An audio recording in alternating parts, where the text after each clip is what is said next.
just mentioned briefly in the last video, one of my recent videos, but included great detail about I'll be careful to not use anybody's names and no names of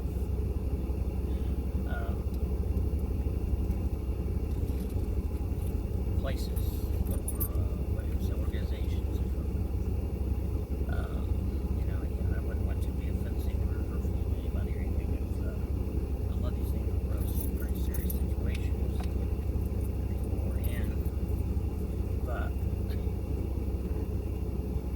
you have to see the humor in some things, I guess, to keep going, because there's a lot of terrible things, but there's a lot of humorous things that kind of keep you, as they might say now, your moral compass on track. No, but they kind of keep you on track so you don't just get depressed and lose it. But anyway, I work with at-risk teens. I worked at a treatment facility, not working there as an employee, but as a volunteer for, I think it was about 13 years. And then I did some student clubs at some of the schools for about the same amount of time, or a little longer with them. But with the treatment facility, I used to work, going and volunteer, and met this guy that was also running the ministry, wonderful African-American man, who could really relate to the kids on a level, that they're at, and he would tell these hilarious stories. So I'll try to put his name on it, but I have nothing bad to say, no one needs to say about him. He used to want us to, we never did it, but he used to say he wanted to call us salt and pepper ministers or something, because we went into this. He was there before I was, and then we got together and would do the services. We did Sunday morning church services. We did Tuesday services in 2 parts of the different treatment centers. And which I had to point out something about that here in a minute. But then on some nights of the week, I'm going to do Bible studies for the girls' cottages, and then we would do other nights we get together for the boys' cottages. It was very. But one time we would always go. There was I don't know what it was, a half an hour, maybe an hour or something between services, and we would always go to the break room and use a vending machine to get some soft drinks and some candy or donuts or something out of the vending machine. Sometimes we'd actually leave and go to McDonald's and get something quick, because I think it was an hour in between, and then come back. But this one lady that did girls' service a different night of the week than when I did the girls' Bible study, she decided to come over and kind of go to some services with us. We were in each other's services and stuff, so you get kind of a cooperation there. Well, anyway, it was all good. But after we did the one service, she's with us. She said to me, he said, another minister was with to me and to the lady. He said, "Okay, now let's go get something to drink." Her eyes got great big. I'm like, no, that's it. No, we're not talking about alcohol here. We're ministers. We're not gonna go get drunk between services or something. We're talking about pop machines, soda pop, Dr. Pepper, Mountain Dew, Pepsi, Coca-Cola, that kind of thing. So that was kind of funny and interesting, but she was very relieved after she heard that's what we were talking about. So, as it was, we were able to kind of network back and forth with her, and we had these prayer request sheets that the kids could fill out, and it was attendance for the organization as well, and then we have prayer request sheets. But when you're in a treatment facility, it's kind of different. Most of the time it was all good, but we had some staff had to intercept one time because they found out one of the boys and one of the girls were putting notes into the prayer request to each other and handed the boys right in and handed the girls section, because they weren't supposed to have direct contact with each other most of the time. Sometimes they would do some activities together, but very closely watched. And one of them asked the other one to meet them in the restroom, so had to head that one off. We weren't allowed to use staples when we did handouts or anything. They put staples on, because they would take the staples and take ink out of pens and use it to tattoo themselves. You couldn't give them anything that they might even remotely have the possibility of making a weapon with. So, it was kind of interesting, but a lot of times we would do a service, and then I would do the invitation at the end for people to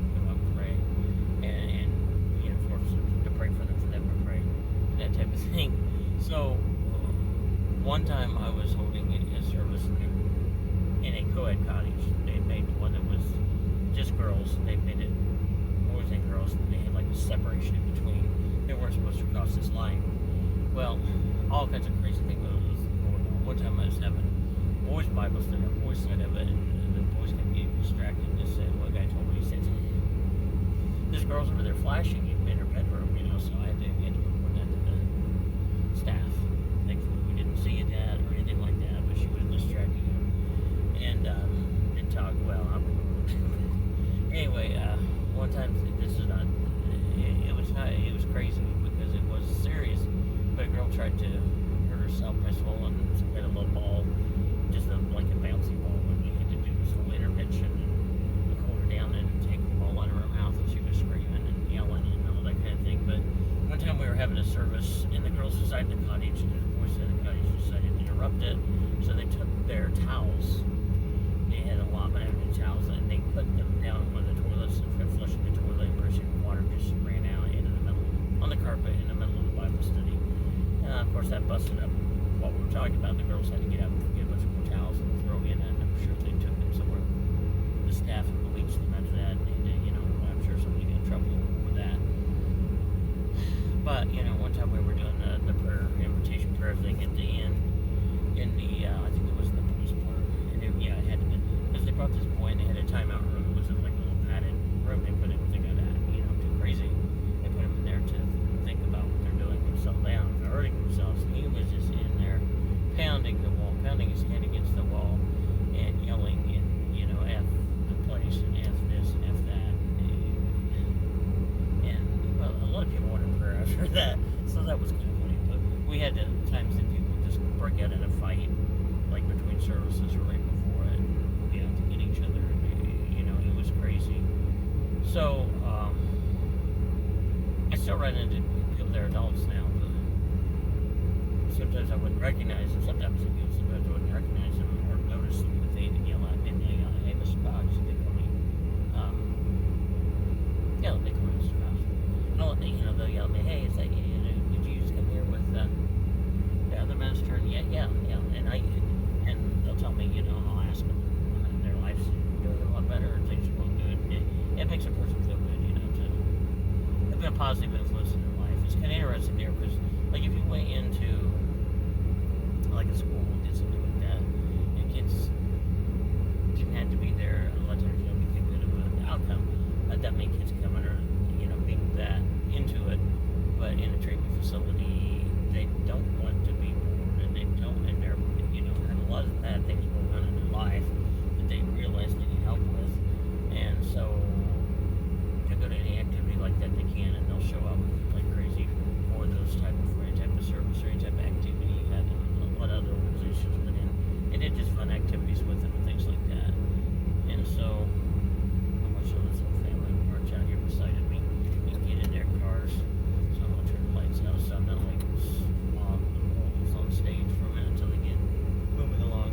Yeah, I'm in a Walmart parking lot right now. I just thought about this. I did the other one in a building, and thought I would do this one before I wasn't thinking about it anymore. But just a lot of crazy things, a lot of insane things. They had a fence around part of it, pretty, the maybe rectangles of fence. And kids learned how to. They told me how they did it and stuff, which is what they did. The staff didn't do. They would find sticks off a tree, and they would scale the fence.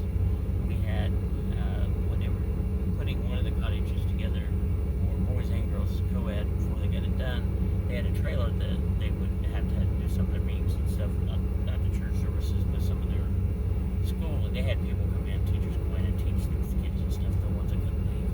And they would, this one staff girl that wasn't very big, she was young and old, but she took these girls into one of these contractor trailers for whatever they were doing. We don't know what it was. But 3 girls, one of them was pretty big. She was about my height, she's about 6'2", and she got together with some of the others, and they got in there and they messed the staff girl up. They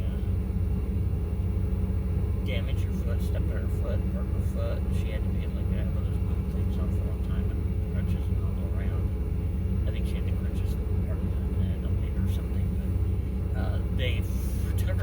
from her, keys to get out of the gate, and her car keys, and they took off. And the one girl that was the ringleader, well, she was a little tiny girl. She was the brains of the outfit or whatnot. She was gone for a long time. I don't know if they ever found her. I hope they found her okay. The other two, they arrested pretty quick, and they were back in there. I ran into one of the girls that was involved with hurting that woman. She was okay when she went in that kind of situation. She was a young adult, and she was out there. Shooting people that I did scouting with and stuff. Knew her, and so I was talking to her one day out there to see how things were going. The other girls I haven't seen. Another really crazy thing is one time they took, we didn't worry about this, but the organization took a bunch of these teens to Kings Island. It's not Kings Island's fault. It's not the order. It's just some of these girls decided to get together and run for it, run out. They met some guys at the Kings Island, took off with them. I think some of them fared okay, but they all ended up getting arrested when they were there. They violated their probation when they were there. So, a couple of girls were actually held like against their will by some of these guys. They held them in captivity and abused them and stuff. It was terrible.